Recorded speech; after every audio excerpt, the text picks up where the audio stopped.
Friday morning.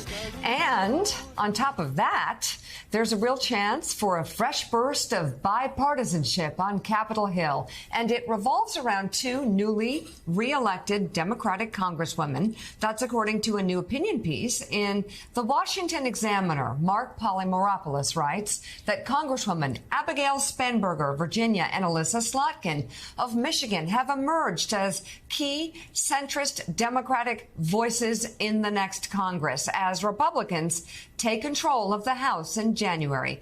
Polymeropoulos argues that the two know how to, quote, speak Republican and will be able to work with the incoming Republican chairs of the House Intelligence and Foreign Affairs committees on national security issues, including Ukraine. Polymeropoulos writes, quote, they have strongly supported continued U.S. armament assistance to Kyiv and understand the clear threat from Russia. This will be important in the next Congress as more fringe elements of the GOP have vocally opposed further U.S. aid to Ukraine. It remains uncertain how resolute the new GOP House leadership will be in fending off such sentiments. Centrist Democrats must resist any calls for a Russia concessionary stance in future negotiations. Spanberger and Slotkin should also work well with Republicans Mike Gallagher and Mike Waltz, both veterans who also believe that Ukraine needs strong U.S. assistance. Let's bring in right now the author of that piece, former CIA officer Mark Polymeropoulos, who I think may have worked with one or two of those people in a past life. And also, he's our NBC News security and intelligence analyst. Also, Republican Congressman Mike Waltz of Florida, who you just heard mentioned also in that piece. He's also a colonel in the National Guard and combat decorated Green Beret. And Congressman, I just found out, I didn't know you were the first Green Beret ever elected to Congress. That's pretty cool. So let me just say right off the top, thank you so much for your service to America from your days at VMI onward. Greatly appreciate it. So you heard what we were talking about with Mark's piece. I think I worked on the Armed Services Committee, and I always found that men and women who served in the United States military and have been out there really knew how to work together across party lines to keep America strong. Do you think we have a good chance of holding the line against Putin, a good chance of supporting Ukraine over the next couple of years? Yeah, well, thanks, Joe. And I think the premise that you're talking about with veterans and people that have served together abroad is if we were willing to die for that flag, if we were willing to die for this country, then we can roll up our sleeves, take the tough votes, make the compromises necessary to move the country forward. It's not that we agree on every issue. Of course we don't. But it's about that ethos of mission accomplishment. And, you know, in the foxhole, no one cares necessarily about race, religion, socioeconomic background. It's about moving the country forward, getting the job done. Look, I hope to work with the two women mentioned, the two representatives mentioned, and a number of others, not just on Ukraine, but also on Afghanistan, and getting to the bottom of that withdrawal debacle and having some accountability and some answers there for those Gold Star families. We should have a China Select Committee focused on what multiple administrations now have said is our greatest threat. And we will, look, we're going to have disagreements on both sides of the aisle. We've had 30 progressives sign on to a letter also mentioned in Mark's article demanding that the administration drive Zelensky to negotiations now, which would be a concessionary approach. And of course, I don't agree that we can just do nothing else in Ukraine, but we do have to have oversight. And we should be demanding that the Europeans do more. Germany in particular has only delivered a fraction of the military aid that it's promised, despite an obvious direct national interest coming from Europe. Well, and of course, Congressman, President Zelensky would agree with you there.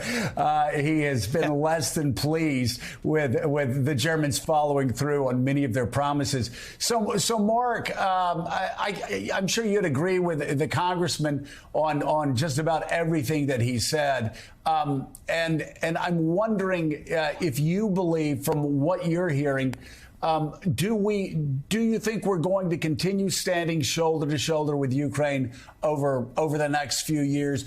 Or do you think those that are arguing that we should have a more of a concessionary approach to Putin on the left and on the, I don't want to even call them the right. I don't know what they are now. We'll just say the isolationist wing of the Republican Party. Do you think the center will hold here and that we'll continue to support the freedom fighters in Ukraine? Joe, I do think the center will hold. And, I'm generally an optimist, as you know, on everything except our beloved Boston Red Sox. They are not so much. But I'm an optimist here. And because ultimately, I think there's two things that are in play. One is a sense of resiliency. And that's the notion that national security professionals understand that we're going to have to, we're going to have to be in this for the long haul. But the other point is also urgency in the sense that Representative Waltz has talked about this, too, is that, we have to actually help the Ukrainians win. And I think there also is some consensus amongst this group that we're talking about, Spanberger and Slotkin, Waltz, McCall and Gallagher and other GOP members in the House, that perhaps the administration should actually do even more. So I'm an optimist on this because I think people understand the stakes. And, at the end of the day, there's two things that, those of us who follow foreign policy really worry about. One is pushing back Russian aggression in Ukraine, and then number two is the rise of China. And I think there's a lot to be said for members on both sides of the aisle who do agree on this.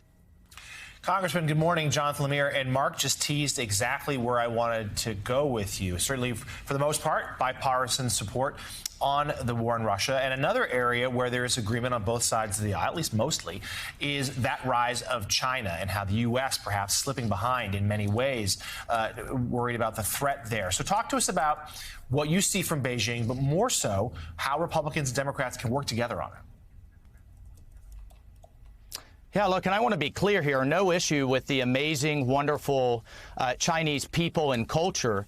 It's the dictatorial, human rights abusing, freedom stamping regime that is currently led by President Xi, who, if you look at his speeches to the 20th Party Congress, is openly talking about replacing the United States as a global superpower, becoming the global superpower in the next few years, replacing the American dream with the China dream. That's not a world that I want our kids and grandkids growing up in. And to do that, their Navy is now larger than ours. Their Space Force is launching more in space than us and the rest of the world combined.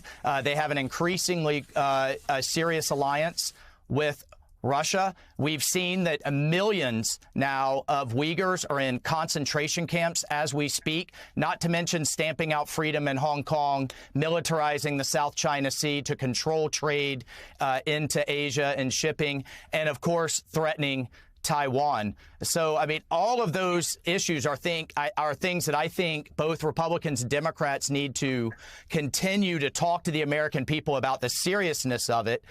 We need to get our military ready, but domestically here at home, we have to bring our supply chains out of our greatest adversary. We cannot continue to responsibly move forward when China produces 90% of our pharmaceuticals, 90% of our solar panels, which they build, by the way, with coal-fired power plants, the global lithium supply, and on as a policy to create dependency on them so that they can choke those supply chains off if we dare disagree with them. And on top, and the final thing is they're stealing their way to the top by literally stealing our technology out of our research centers, our laboratories, our universities, and out of our businesses through either cyber or buying them. So this is a whole of society, whole of government competition that we need to wake up to, and it's far more serious than what we faced with the Soviet Union, Germany, Japan, or really any other adversary in modern American history.